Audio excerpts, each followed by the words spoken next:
오늘 아침에 눈을 딱 떴을 때를 한번 떠올려 보시죠. 침대에서 일어나려고 발을 바닥으로 딱 내디뎠는데 발이 바닥에 닿는 대신 몸이 그러니까 천장으로 붕 떠오르는 겁니다. 와, 진짜 상상만 해도 완전 패닉이네요. 그렇죠. 너무 당황해서 막 협탁에 있는 물이라도 한 모금 마시려고 컵을 기울였는데 물이 아래로 안 쏟아지고 공중으로 방울방울 흩어져 버리는 상황. 만약 이런 일이 진짜 벌어진다면 어떤 기분일까요? 아마 패닉이라는 단어로는 턱없이 부족할 겁니다. 단순히 막 무섭다는 감정을 넘어서서 내가 평생 딛고 살아온 이 현실이라는 공간 자체에 대한 그 근본적인 신뢰가 산산조각 나는 경험이겠죠. 맞아요. 우리는 세상이 특정한 물리 법칙에 따라 작동할 거하는 아주 단단한 믿음 위에서 살아가잖아요. 중력이 우리를 땅에 붙잡아둔다거나 물은 위에서 아래로 흐른다는 사실을 진짜 숨 쉬는 것만큼이나 당연하게 여기니까요. 네, 그런데 만약 우리가 절대적으로 믿고 있던 이 자연 법칙이 하루아침에 통째로 무너져 내린다면 어떨까? 이게 바로 오늘 저희가 아주 깊이 파헤쳐 볼 주제입니다. 네, 오늘 이 심층 분석 시간에서는 인류의 기초과학이 뿌리째 흔들리는 거대한 위기를 묘사한 한 SF 소설의 발췌문을 다뤄볼 텐데요. 단순한 공상과학을 넘어서 우리가 현실을 인식하는 방식 그 자체에 아주 묵직한 철학적 질문을 던지는 텍스트죠. 네, 그래서 오늘 우리의 미션은 꽤 묵직합니다. 전 세계의 네로라 하는 천재 과학자들이 도대체 왜 연이어 스스로 목숨을 끊고 있는지, 그들을 죽음으로 몰고 간 그 지적 절망감의 실체를 한번 파헤쳐 볼 겁니다. 그리고 무엇보다 한 과학자의 일상적인 사진 속으로 급기야는 망막위로 직접 파고든 정체불명의 카운트다운 현상도 분석해야 하잖아요. 맞습니다. 과연 이 현상들 뒤에 숨어 있는 보이지 않는 거대한 무언가가 인류에게 어떤 메시지를 던지고 있는지 그 실마리를 하나씩 쫓아보겠습니다. 자, 그럼 하나씩 뜯어보죠. 가장 먼저 눈에 띄는 부분은 아무래도 그 당구대 비유 아닐까요? 네, 시작부터 아주 기막힌 비유가 등장하죠. 나노 소재 연구자인 주인공 왕미아오가 딩이라는 천재 물리학자와 당구대 앞에서 대화를 나누는 장면입니다. 딩이가 왕미아오에게 막 묻잖아요. 흰 공으로 검은 공을 치면 어떻게 될지 상상해 보라고요. 첫 번째는 구멍에 들어간다, 두 번째는 빗나간다. 거기까지는 뭐 누구나 아는 당연한 물리법칙의 결과죠. 그렇죠. 그런데 세 번째부터 상황이 완전히 귀개해집니다. 흰 공이 검은 공을 까쳤는데 검은 공이 갑자기 천장으로 팍 날아오르는 겁니다. 네, 그리고 네 번째는 놀란 참새처럼 방 안을 막 어지럽게 날아다니다가 사람 주머니 속으로 쏙 들어가 버리고요. 마지막 다섯 번째는 진짜 더 황당해요. 검은 공이 갑자기 빛의 속도에 가깝게 날아가서 당구대 벽을 뚫어버리고 아예 태양계 밖으로 날아가 버립니다. 이게 아이작 아시모프가 1967년에 쓴 단편소설 반중력 당구공의 상황을 가져온 건데 그 중력이나 운동량 보존의 법칙 같은 거시세계의 물리법칙이 완벽하게 무시되는 걸 묘사한 겁니다. 잠깐만요. 만약에 제가 물리학자인데 현실의 최첨단 과학실험실에서 이런 막 만화 같은 일이 벌어진다면 솔직히 처음에는 아, 기계가 고장났구나 이렇게 생각하지 않을까요? 일반적이라면 당연히 그게 합리적인 의심이죠. 하지만 소스에서 딩이가 이 비유를 통해 말하고자 하는 진짜 현실은 훨씬 더 절망적입니다. 여기서 아주 매혹적인, 아니 무서운 점은요. 무서운 점은요. 이 비유가 최근 북미, 유럽, 그리고 중국 량샹에 건설된 세계의 거대한 초고 에너지 입자 가속기에서 벌어지는 실제 현상을 의미한다는 겁니다. 아, 입자 가속기라면 그 둘레가 수십 킬로미터에 달하고 건설하는데 막 수조 원이 들어가는 거대한 지하터널 설비들 말씀하시는 거죠? 맞습니다. 현대과학의 궁극적인 결정체잖아요. 이 가속기들이 양성자나 전자 같은 아주 작은 입자들을 빛의 속도에 가깝게 가속시켜서 서로 충돌시키거든요. 우주 초기의 빅뱅 상태를 재현하려는 거잖아요. 네, 물질의 가장 근본적인 구조를 알아내려고요. 그런데 전 세계에 있는 이 세 개의 거대한 가속기에서 정말 충격적인 결과가 나오기 시작합니다. 입자의 종류, 충돌 에너지, 진공 상태, 모든 통제 조건을 완벽하게 동일하게 맞췄는데도 결과가 다르게 나온 건가요? 네, 충돌 결과가 매번 무작위로 다르게 나타난 겁니다. 방금 말씀하신 걸 들어보면 실험 조건이 완벽하게 똑같다면 결과도 당연히 똑같아야 하는 거 아닌가요? 그게 과학의 가장 기본적인 전제잖아요. 바로 그 지점입니다. 과학적 방법론의 핵심은 결국 재현성이거든요. 오늘 A와 B를 더해서 C가 나왔다면 내일도 지구 반대편에서도 C가 나와야 하죠. 그렇죠. 그런데 지금 이 가속기들에서는 어떨 때는 C가 나오고 어떨 때는 G가 나오고 어떨 때는 방금 당구공 비유처럼 전혀 설명할 수 없는 기괴한 결과값이 튀어나오고 있는 겁니다. 심지어 같은 가속기 안에서도 시간대에 따라 막 무작위로 변하고요. 그러니까 흰 공으로 검은 공을 똑같은 힘과 각도로 쳤는데 결과값이 말 그대로 제멋대로 널뛰기를 하고 있다는 거군요. 이거 기계 결함이나 측정 오류일 가능성은 완전히 배제된 건가요? 전 세계 최고 수준의 가속기 3곳에서 동시에 서로 다른 연구진에 의해 교차 검증된 결과니까요. 기계 문제가 절대 아니라는 뜻이죠.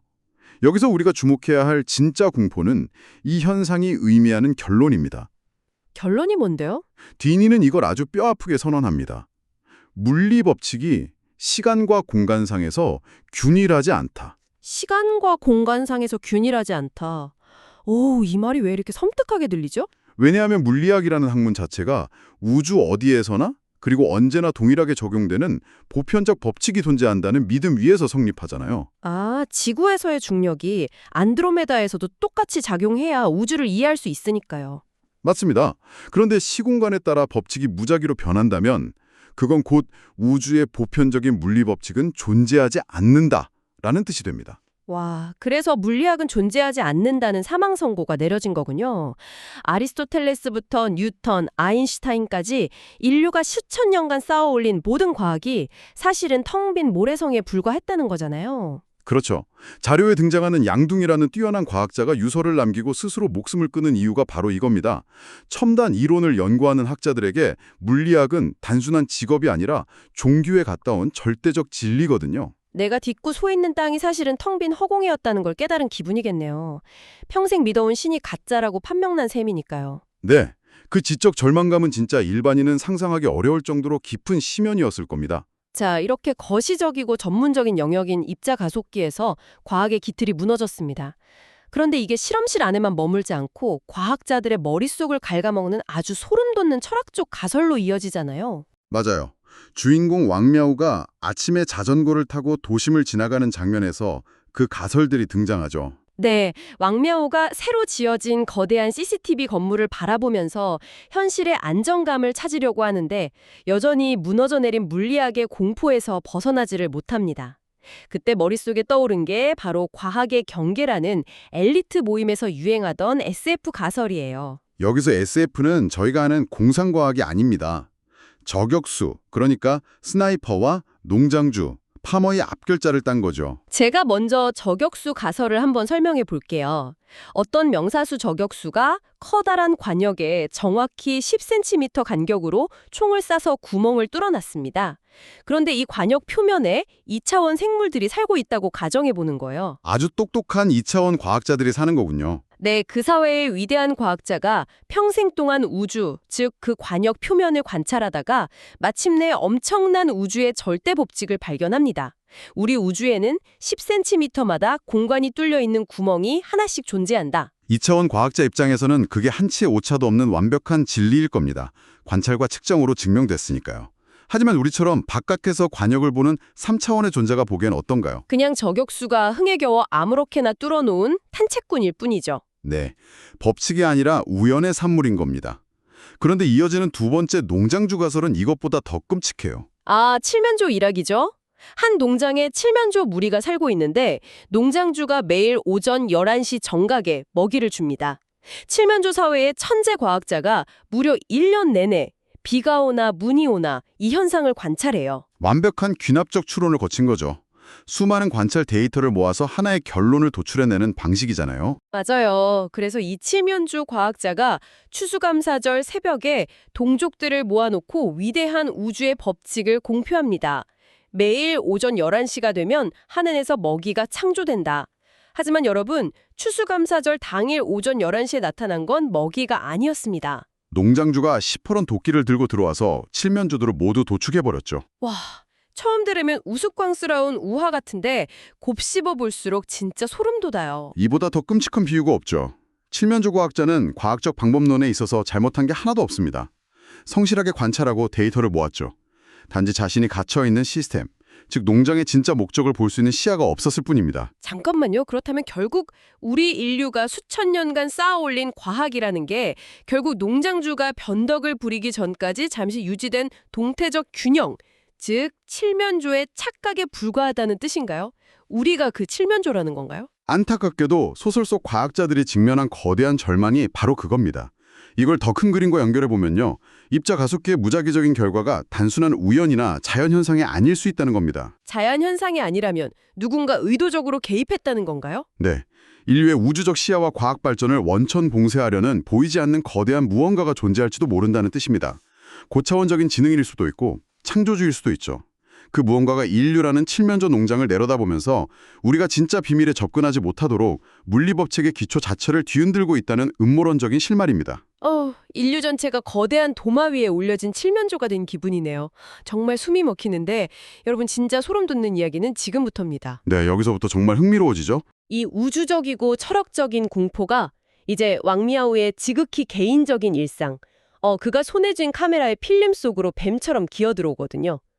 불안감을 떨치려고 아침 내내 사진을 찍고 돌아온 왕미야오가 암실에서 사진을 인화하는데 첫 번째 사진 하단에 이상한 흰색 얼룩이 보이죠? 네, 돋보기로 보니까 얼룩이 아니라 숫자예요. 1200시간 00분 00초. 두 번째 사진에 보니까 1199시간 49분 33초. 인화된 모든 필름 하단에 숫자가 찍혀 있는 겁니다. 아마 청취자 여러분들은 에이, 카메라 날짜기는 켜진 거 아니야? 디지털 오류네? 라고 생각하실 수 있어요. 저도 처음엔 그랬거든요. 근데 여기서 아주 결정적인 팩트가 있습니다. 왕미야오가 사용한 카메라가 날짜 기능이 아예 없는 1988년산 완전 수동 라이카 M2라는 겁니다. 라이카의 M2면 배터리나 전자장치가 단 하나도 안 들어가는 100% 기계식 카메라잖아요. 데이터백 기능 자체가 물리적으로 아예 불가능한 쇳덩어리죠. 맞아요. 그러니까 디지털 오류라는 설명 자체가 성립이 안 되는 거예요.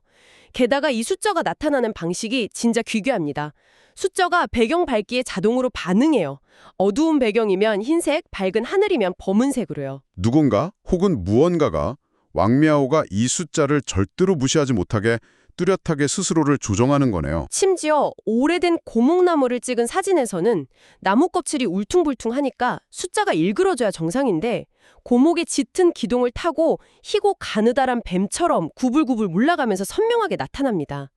단순히 빛이 노출된 게 아니라 현실의 이미지를 왜곡하고 있다는 거죠. 이 현상은 아주 중요한 질문을 제기합니다. 도대체 이 숫자는 무엇인가? 왕미야오가 사진에 찍힌 숫자들의 관계를 분석하다가 끔찍한 진실을 깨닫잖아요. 네, 바로 시간 간격이었죠. 첫 장과 두 장 사이의 차이가 자신이 셔터를 누르며 돌아다닌 실제 시간 간격과 초 단위까지 똑같이 일치했어요. 단순한 숫자가 아니라 초 단위로 줄어드는 카운트다운이었던 겁니다. 현실의 시간과 똑같이 깎여나가는 데스타이머 말이죠. 이쯤 되니까 왕미야오가 완전 패닉에 빠져서 필사적으로 테스트를 합니다. 빛을 차단하려고 렌즈 뚜껑을 닫고 막 흑백 필름을 아무렇게나 찍는데도 숫자가 유령처럼 계속 찍혀 나와요. 4초, 3초 간격으로 막 찍어대도 완벽하게 시간을 깎아내리면서요. 물리적인 빛의 노출이 전혀 아니라는 뜻이죠. 왕미야오 개인의 현실을 직접적으로 타격하는 초자연적인 현상이라는 겁니다.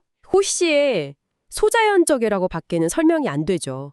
여기서 심리적 압박감이 극에 달한 왕미야오가 평소에 만지지도 못하게 하던 카메라를 사진에 관심도 없는 아내에게 불쑥 건넵니다.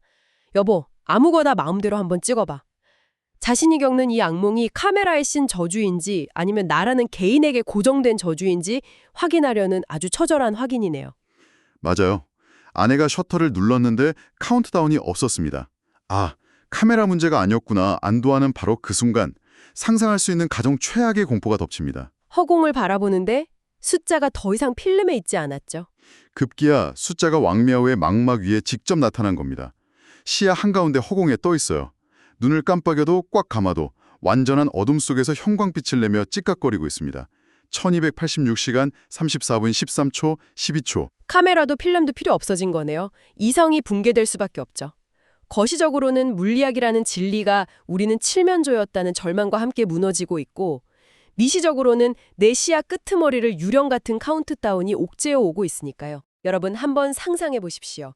세상의 규칙이 가짜로 판명났는데 내 눈앞에 정체불명의 데스타이머가 1초씩 줄어들고 있다면 과연 맨정신으로 견딜 수 있을까요? 자살한 천재과학자들도 이런 식의 집요한 이성의 분개를 겪었겠죠. 보이지 않는 농장주가 내린 맞춤형 형벌처럼요. 아우, 정말 등골이 서늘합니다. 그런데 여러분, 여기서 가장 끔찍한 질문이 남습니다. 왕묘 눈앞에 저 숫자, 이제 1180시간대를 지나면서 한 50일 정도 남았는데 이 타이머가 마침내 0이 되는 순간 지구에는 대체 무슨 일이 벌어지는 걸까요? 과연 그 순간이 농장주가 칠면조 무리에게 도끼를 내리치는 시간일까요? 아니면 상상조차 못할 새로운 붕괴의 시작일까요? 우리의 물리학을 멈춰세운 진짜 이유가 그 0의 순간에 밝혀질 텐데 말이죠. 내일 아침에 중력이 사라지는 것보다 훨씬 더 거대한 진실이 저 0 너머에 기다리고 있을 것 같습니다. 이 압도적인 지적 미스터리의 해답이 궁금하시다면 아마 오늘 밤 당장 이 소설을 펼쳐들고 싶어지길 겁니다. 책을 펴는 순간 아마 여러분이 당연하게 여기던 현실도 더 이상 예전 같지 않을 겁니다. 네, 오늘 저희가 깊이 파헤쳐본 이야기는 여기까지입니다. 청취자 여러분, 내일 아침 눈 떴을 때 제발 물이 여전히 아래로 흐르기를, 그리고 눈앞에 어떤 숫자도 떠있지 않기를 기도하면서 다음 시간에도 여러분의 굳건한 세계관을 흔들어버릴 새로운 이야기로 찾아오겠습니다.